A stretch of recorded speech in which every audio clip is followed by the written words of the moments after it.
Me coming into HR was a matter of choice, and the choice was to run from finance. I was terrible in matching the balance sheet. I'm sitting with a CFO, it's very embarrassing. So that was 2004 when I had to choose my majors for HR. So I went into HR, majors in my MBA, went into HR. 2013, I was in Chicago, Society of Human Resource Management. I was at a conference and a speaker said something that has stayed with me. So the gentleman said, HR is not a science. It's an amalgamation of many sciences. And I said, finance hi le lete yaar. So HR's evolution has made me overwhelmed. It has psychology, it has arts, it has maths, statistics, finance, marketing, a bit of everything. So, however, the topic I'm going to speak on is empathy. I believe before those sciences start into HR, the core is of empathy.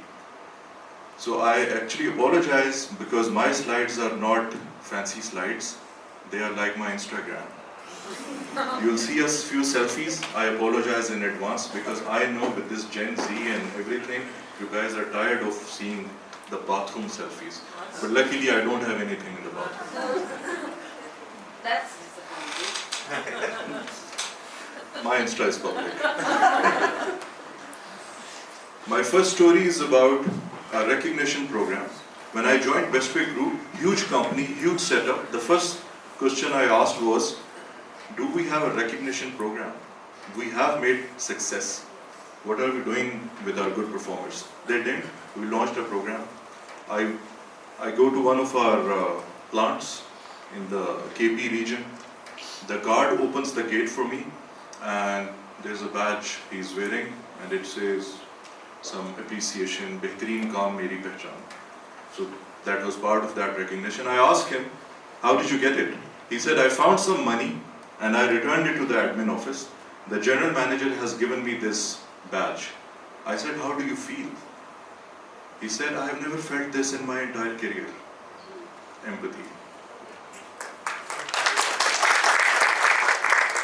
My second story is about my entry-level days in Mobilink, the telecom sector.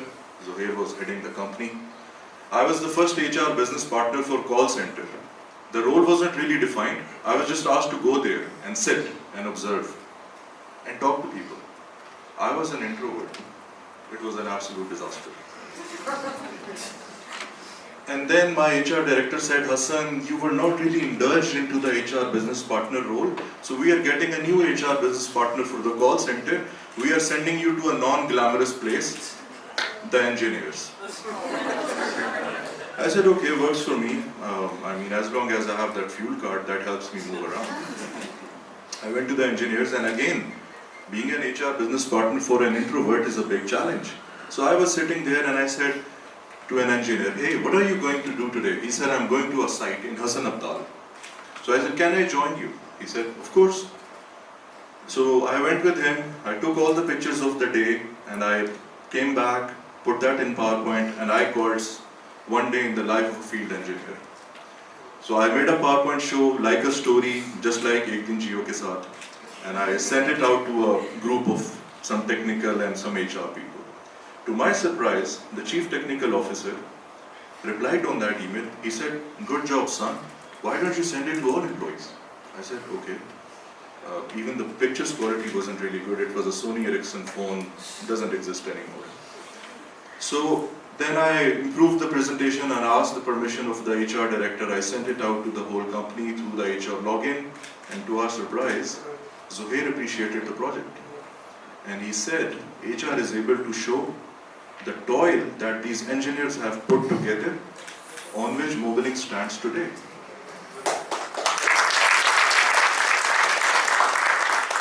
This project costed nothing. This project only costed some empathy from myself, my HR director, the chief technical officer, and Zohair himself. Let me tell you one thing. I know Shiraz said HR, however, the perception is true, by the way. One of the engineers met me later. He said, I have worked in Saudi, I have worked in Dubai, but I haven't seen this kind of interest that you have taken. I said, okay, that's just because I'm an introvert, I had to do something, of course. But the impact good people practices can have on the organization cannot be defined in words. It is intangible and it is priceless. My third story is a bit commercial story. So I'm a cricket fan.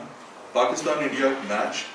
I had reserved a table at Wild Wings in DHA. I had to go there after picking a friend. My friend is a butt, and of course I was late. So we missed our spot, he was eating. We missed our spot at Wild Wings. We had to find a place. There's this beautiful coffee shop, Second Cup in DHA. They not only allowed us to sit inside, watch the match, even if we did not order anything except a strawberry smoothie, which I had, my friends did not. Girls from DHA and a gang of those religious people with those green pagadi on them, everybody was welcomed. Trust me, I have gained respect for Second Cup, whoever their management is. So empathy is not only a people or a HR decision, it is a commercial decision. So Second Cup, God bless you. Pakistan lost the match actually. Another commercial element which I want to share is Easy Bike. In F7 where my office is, the hardest thing in the world is one, to find a job, and second, to find a parking.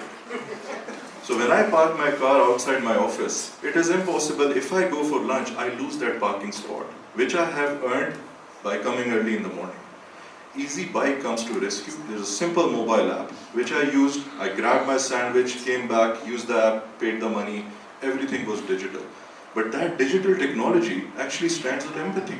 The empathy that one, it is electric, no carbon, very convenient, and it takes care of my very basic needs. So if we have empathy built in our design thinking, not only the HR, but also the commercial decision making will be much easier. So from here onwards, my selfies start. So let me tell you something from the cement industry. Sometimes it is very vital for us to inaugurate a plant because of some commercial realities, and we have to do it very quickly before somebody else opens a plant.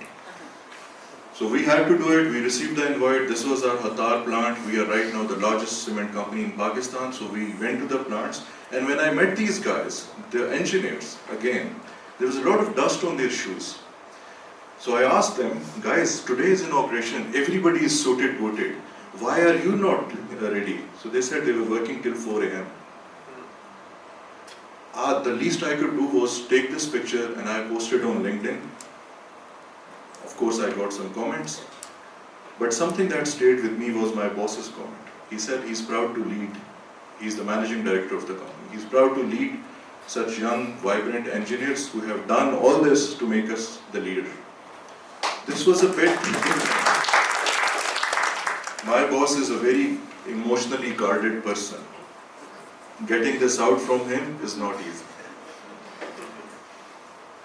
My next story is about something which we did on the Eid.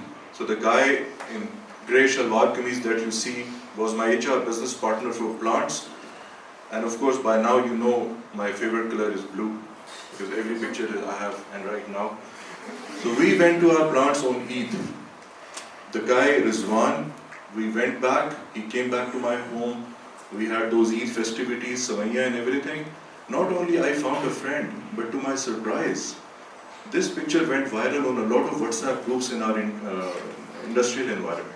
They said from an HR, they coming to us on Eid is something which has never happened in the 20 years history of the company. Again, the project costed nothing, but the impact was invaluable. My next selfie is my last story. I was in Dubai working for a healthcare company, and this is a guy from Sudan, his name is Samo. The way he would treat me, the way he would actually help me fix my tie, and the genuineness and the generosity and the gratitude I observed in this guy, I have not seen in many senior people.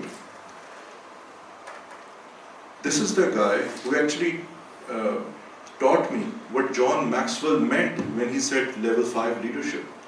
At level 1, people respect you because they have to. But at level 5, people respect you because of who you are. You may not have a very senior position in the organization, but people might respect you. You may have the CEO position, but people will only respect you because they have to. So Samuel is someone who taught me the real essence of leadership. He was just a security guard at the office, and somebody I attribute a lot in my personal development. I have been to executive education schools, I have been to Fulbright scholarship, but the few things I learned from this guy are invaluable. My concluding thoughts are very simple. Empathy, gratitude goes a long way. The real disruption we need is to be more empathetic, to be more compassionate, and to be more giving.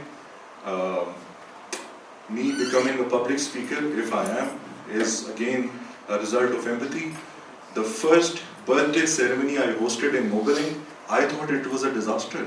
But my HR director came to me, he said, "Good job, son, not bad." So that little pat on the back helped me. Otherwise, काम पे टांग देंगे.